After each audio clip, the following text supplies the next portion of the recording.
2 രൂപ ഗസ്റ്റ് എടുത്ത് പോകുന്ന ബസ് മിസ്സാകാൻ വേണ്ടി രാവിലെ തന്നെ ഞാൻ 30 രൂപ ചിലവാക്കി ഓട്ടോറിക്ഷയിലാണ് പോകുന്നത്. ബസ്സിലാണ് നമ്മളെ ടീംസ് ഉണ്ടായിരുന്നു. ഇന്ന് നമ്മളെ കോളേജിലെ ഡെസർട്ടേഷൻ ആണ്. ഇന്നോട് കഴിഞ്ഞ് നമ്മൾ ഒഫീഷ്യലായിട്ട് കോളേജിൽ നിന്ന് ഇറങ്ങും. ഡെസർട്ടേഷൻ കണ്ട് സൈൻ ചെയ്യാൻ വേണ്ടിയിട്ട് മിസ് ഹാൾ ടിക്കറ്റ് വെച്ചപ്പോഴാണ് ഞാനൊരു കാര്യം മനസ്സിലാക്കുന്നത്. 4th സെമ്മിന്റെ എക്സാമിന് വേണ്ടിയിട്ട് ഞാൻ കണ്ടെന്ന് ഫസ്റ്റ് സെമ്മിന്റെ ഹാൾ ടിക്കറ്റ് ആണ്.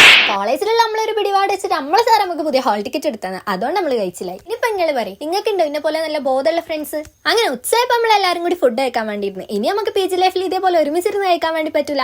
നമ്മൾ നേരെ പോയിട്ട് നമ്മളെ കോഴ്സ് കംപ്ലീഷൻ സർട്ടിഫിക്കറ്റ് വാങ്ങി. അതോടെ ആ കടമയും കഴിഞ്ഞു. ഇനിയുള്ള പരിപാടിയാണ് ഗ്രൂപ്പ് ഫോട്ടോ എടുക്കല്. അങ്ങനെ ഫോട്ടോഗ്രാഫർ വന്നു, തലൊക്കെ സെറ്റ് ചെയ്തു. എല്ലാവരും ഫോട്ടോ എടുക്കാൻ വേണ്ടി വന്നു. പളപള മിന്നുന്ന ഉപ്പായിട്ടോണ്ട് പോയതുകൊണ്ട് നമ്മളവിടെ മേനെ നമ്മളെ പിടിച്ച് നടക്കെടുത്തി ഏത് സെന്റർ ഓഫ് അട്രാക്ഷൻ.